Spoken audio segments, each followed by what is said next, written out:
श्री गणेशाय नमः। जय श्री कृष्णा। ओम नमो भगवते वासुदेवाय। राधे राधे।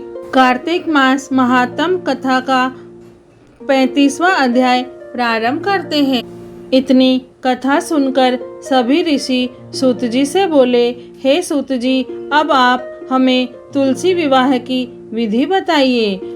सूत जी बोले, कार्तिक शुक्ल नवमी को द्वापर युग का आरंभ हुआ है, अतः यह तिथि दान और उपवास में क्रमशः पूर्वाह व्यापिनी तथा पराह व्यापिनी हो तो ग्राह्य है। इस तिथि को नवमी से एकादशी तक मनुष्य शास्त्रोक्त विधि से तुलसी के विवाह का उत्सव करे तो उसे कन्यादान का फल प्राप्त होता है। पूर्व काल में कनक की पुत्री किशोरी ने एकादशी तिथि में संध्या के समय तुलसी की वैवाहिक विधि संपन्न की। इससे वह किशोरी वैधव्य दोष से मुक्त हो गई।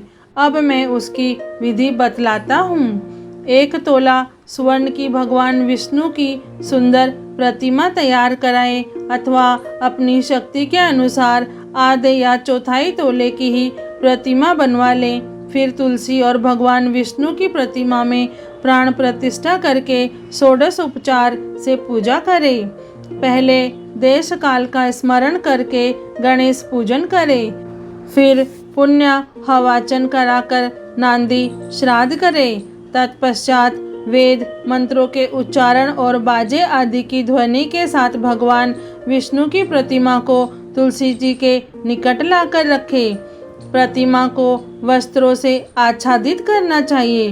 उस समय भगवान का आह्वान करें, भगवान केशव आइए देव, मैं आपकी पूजा करूँगा, आपकी सेवा में तुलसी को समर्पित करूँगा, आप मेरे संपूर्ण मनोरथों को पूर्ण करें। इस प्रकार आह्वान के पश्चात 3 बार अर्घ्य, पाद्य और विष्टर का उच्चारण करके इन्हें बारी बारी से भगवान को समर्पित करें। फिर आचमनीय पद का 3 बार उच्चारण करके भगवान को आचमन कराएं।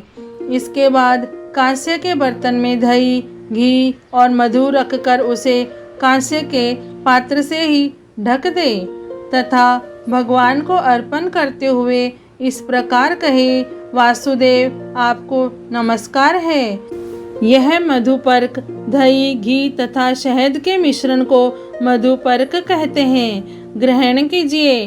तदंतर हरिद्रा लेपन और अभंग्य कार्य संपन्न करके गोधूली की वेला में तुलसी और विष्णु का पूजन पृथक पृथक करना चाहिए।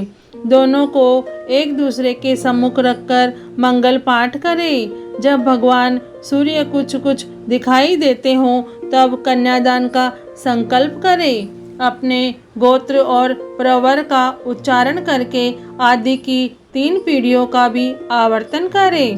तत्पश्चात भगवान से इस प्रकार कहे, आदि मध्य और अंत से रहित त्रिभुवन प्रतिपालक परमेश्वर, इस तुलसी दल को आप विवाह की विधि से ग्रहण करें। यह पार्वती के बीच से प्रकट हुई है, वृंदा की भस्म में स्थित रही है तथा आदि मध्य और अंत से शून्य है। आपको तुलसी बहुत ही प्रिय है, अतः इसे मैं आपकी सेवा में अर्पित करता हूँ। मैंने जल के घड़ों से सींचकर और अन्य प्रकार की सेवाएं करके अपनी पुत्री की भांति इसे पाला, पोसा और बढ़ाया है।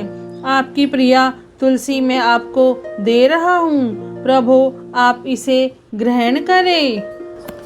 इस प्रकार तुलसी का दान करके फिर उन दोनों अर्थात तुलसी और भगवान विष्णु की पूजा करें। विवाह का उत्सव मनाएं। सुबह होने पर पुनः तुलसी और विष्णु जी का पूजन करें। अग्नि की स्थापना करके उसमें द्वादक्षर मंत्र से खीर, घी, मधु और तिल मिश्रित हवनीय द्रव्य की 108 आहुति दे। फिर स्विष्टकृत होम कर के पूर्णाहुति दे।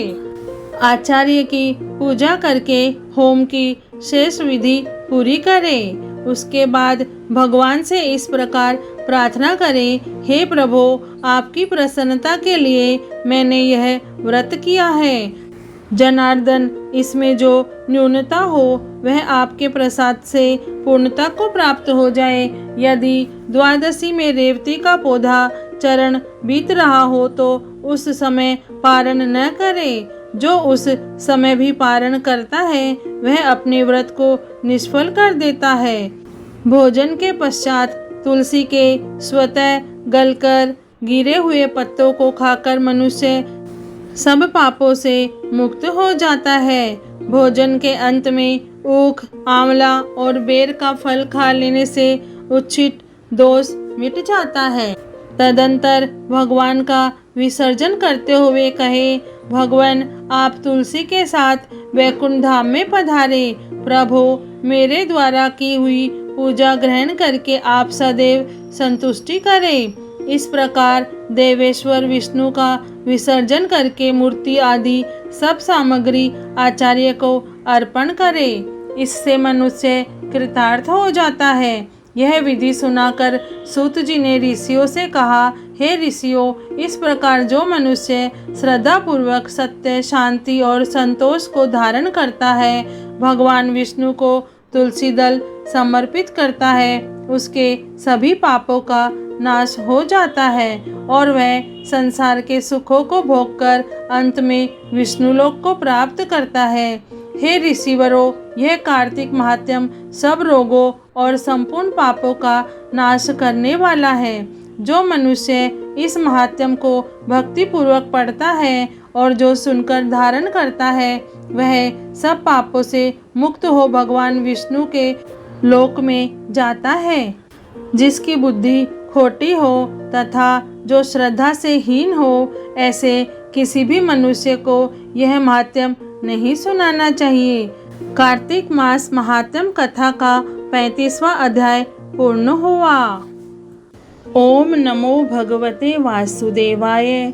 जय श्री कृष्ण। राधे राधे।